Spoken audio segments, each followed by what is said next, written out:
المرسلين سيدنا محمد النبي الأمين إلى يوم الدين.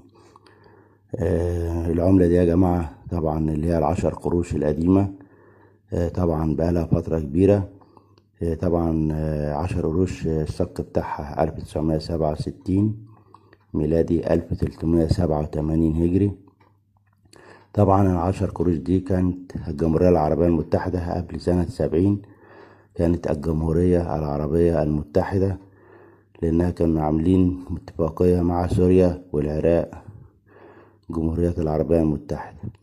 طبعا العملة دي الظهر بتاعها من النسر، اللي هي قبل سنة 70. طبعا بعد سنة 70 غيرنا النسر بالصقر في عهد الرئيس الراحل أنور السادات. طبعا العملة دي من الفضة والنيلة والكروم، عملة شكلها جميل جدا زي ما حضراتكم شايفين.